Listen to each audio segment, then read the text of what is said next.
Morning, Commander Wong, past national commanders, and legionnaires. It's great to be back in front of the Legion again. I'd like to thank everyone for their service and sacrifice for our great nation and our veterans.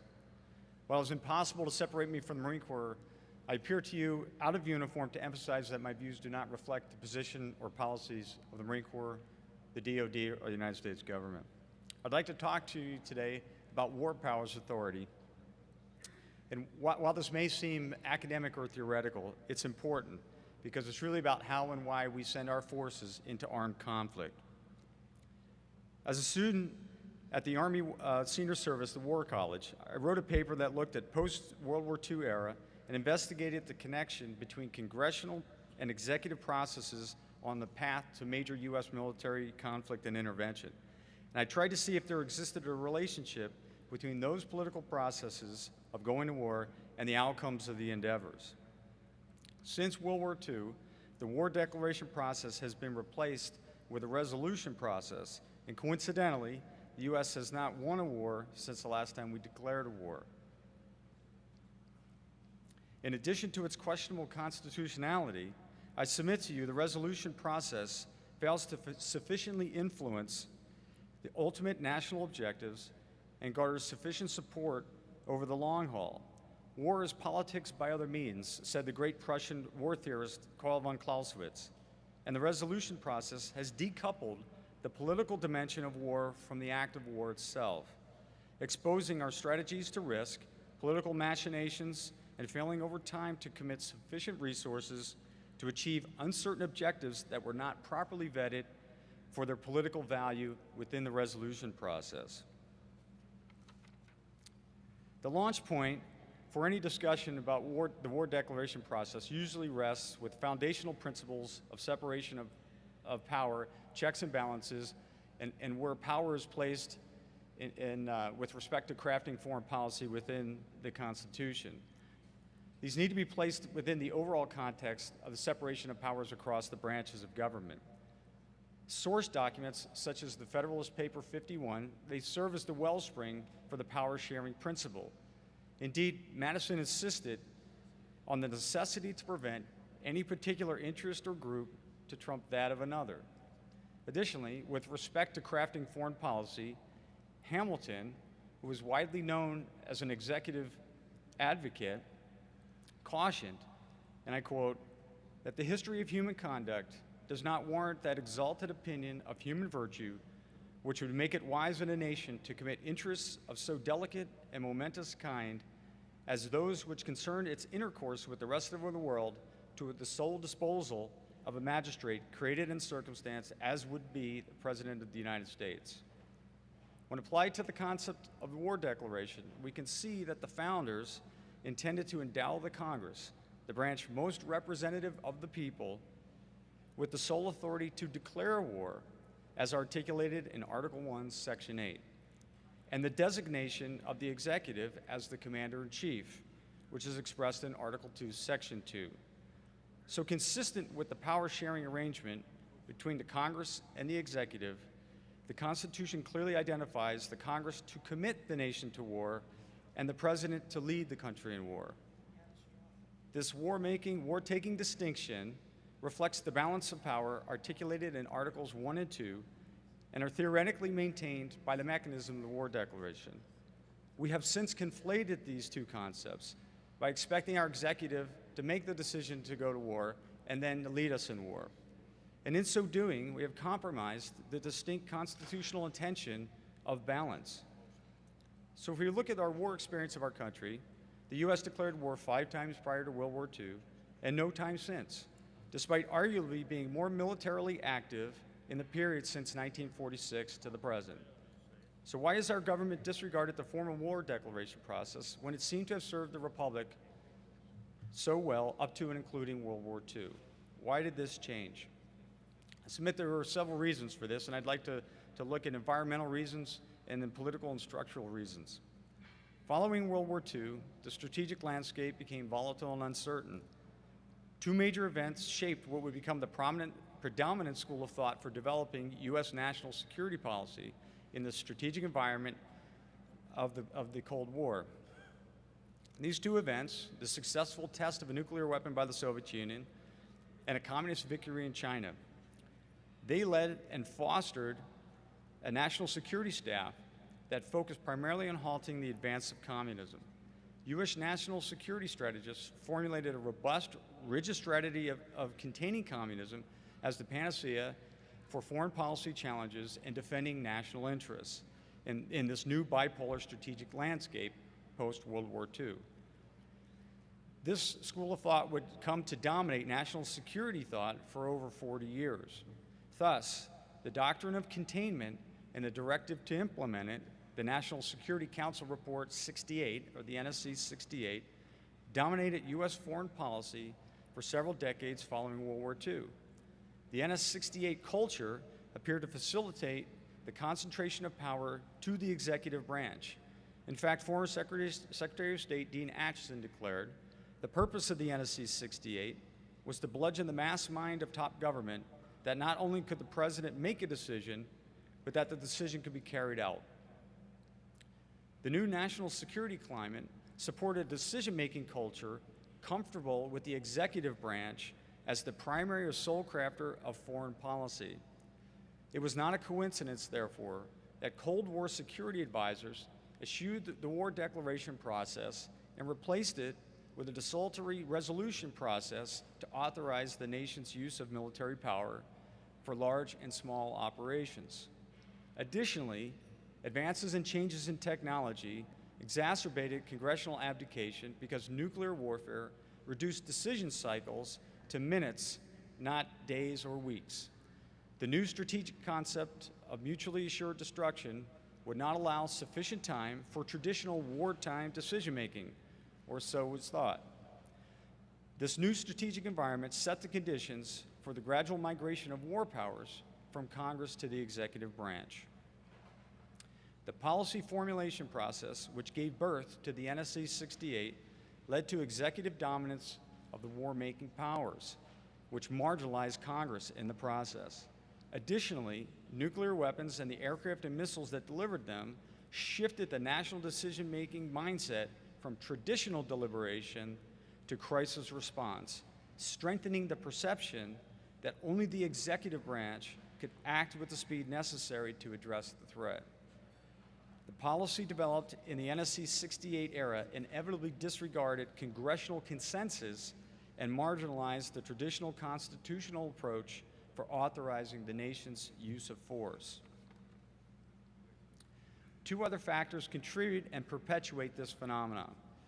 The Constitution grants most foreign policy prerogative to the Congress in Article 1. Article 2 grants the President very limited authority in the foreign policy arena. This results in a structural dichotomy because the executive branch is better positioned to lead and execute, while congressional actions are more indirect and diffuse. Congress's bicameral design and widely dispersed support base do not optimize the expeditious exercise of its power. Consequently, considerable power has flowed from Congress to the executive. Second, execution of U.S. foreign policy is fraught with political uncertainty and vulnerability.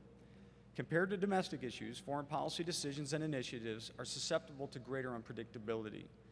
Therefore, when dealing with high levels of uncertainty, Congress often finds it easier to defer to the executive branch, thereby reducing congressional members' exposure or liability.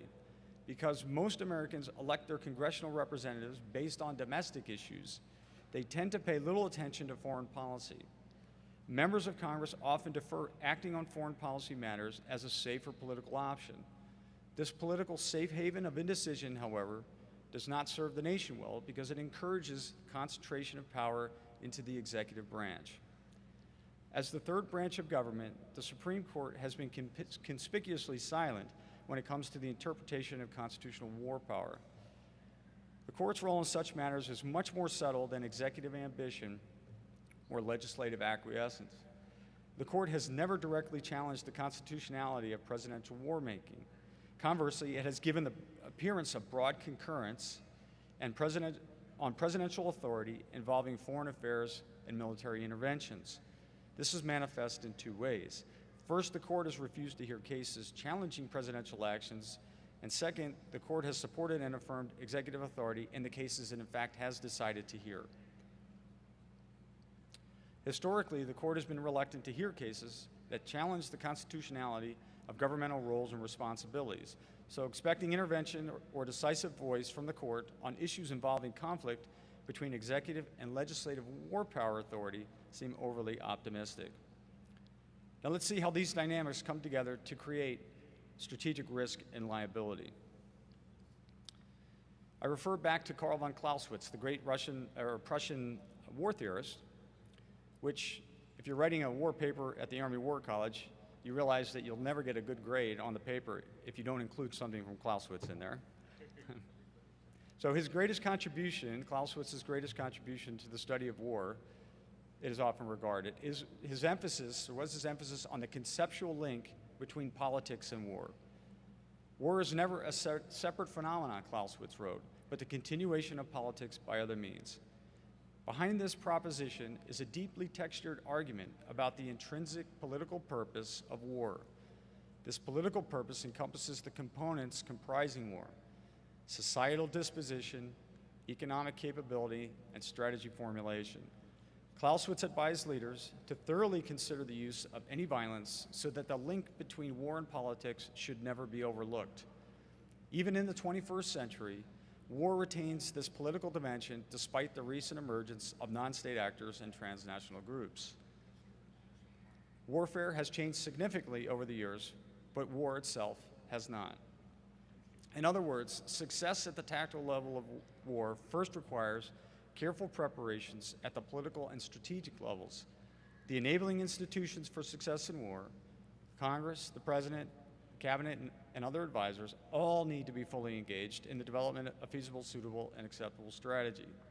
And this carefully crafted strategy needs to include legitimate justification for violence, rigorous calculation and valuation of political objectives, and commitment of resources sufficient to achieve strategic objectives.